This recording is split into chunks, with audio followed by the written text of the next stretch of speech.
பிஸ்னஸாக, ஏன்னா இதுக்கு முந்தைய இருக்கக்கூடிய படங்களுடைய பிஸ்னஸ் வந்து நம்ம பார்த்துருப்போம். Jailer industry hit, Vikram industry hit அப்படிங்கிற வார்த்தைகள்லாம் நம்ம கேட்டிருப்போம். கூலி என்ன மாதிரியான ஒரு விஷயத்தை கொடுக்குன்னு நீங்கள் நினைக்கிறீங்க சார்? இல்லை, நான் வந்து இந்த இந்த ஆட்டத்துக்கே வரமாட்டேன். ஏன்னா எந்த சினிமாவுமே ரிலீஸ் ஆன மக்கள்கிட்ட போய் சேர்ந்தாலே ஒழிய வேறு எந்த பிஸ்னஸை பற்றி நம்ம பேசி உங்களுக்கு பிரயோஜனமே இல்லை. நான் சொன்னால் பொய் சொல்லுவேன். இப்போ ஒன்றா 2000 கோடி பண்ணுவேன் அப்படின்னு சொல்கிறேன்னு வச்சுங்களேன், சந்தோஷப்படுவீங்கன்னா அப்படியே வச்சுக்கிங்க, அவ்வளோதான். இல்லை 1000 கோடி கூட பண்ணாதுன்னு சொன்னால் அது தலைப்பாக போட்டால் வைப்பீங்கன்னா அதுவும் உங்களுக்கு ஹாப்பியாக இருந்தால் ஹாப்பியாக வச்சுக்கலாம். ஆனால் இந்த வியாபாரமெல்லாம் வந்து, ஏன்னா ஒரு படத்துடைய பெரிய நடிகர்கள் நடிக்கக்கூடிய வியாபாரம் எல்லாமே பார்த்தீங்கன்னா சேட்டலைட்டு, டிஜிட்டல், இந்த வியாபாரம் வச்சு தான் நடக்குது எல்லாமே.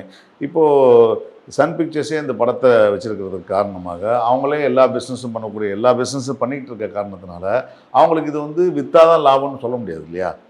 அதனால் வந்து இது எதுவுமே நம்ம வந்து டிசைட் பண்ணணும். படம் என்னையை பொறுத்த வரைக்கும் ஒரு ரொம்ப சிம்பிளான விஷயம், படம் பார்க்குற ரசிகர்களுக்கு அது 10 ரூபா சம்பாதிச்சுதா, 500 கோடி சம்பாதிச்சுதா, 1000 கோடி சம்பாதிச்சுதா நெசசிட்டியே தேவையில்லை.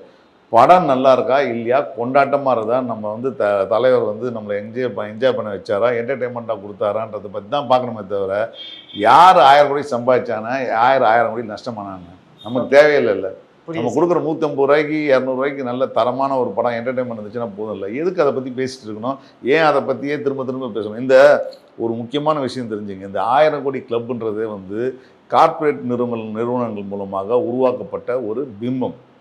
இது எப்படி ஆரம்பிச்சதுன்னு உங்களுக்கு சொல்லணும்னா ரொம்ப இன்ட்ரெஸ்டிங்கான விஷயம் சொல்லுங்கள். பிவிஆர் மாதிரியான மல்டிப்ளெக்ஸ் நிறுவனங்கள் வரும்போது, வர்றதுக்கு முன்னாடி வரைக்கும், இந்தியாவில் வர்றதுக்கு முன்னாடி வரைக்கும் யாருமே 100 நாள் படம், 150 நாள் படம், 350 நாள் ஓடின படம் தான் சொல்லுவாங்களே தவிர யாரும் கலெக்ஷனை பற்றி பேசினதே இல்லை. கரெக்டாக?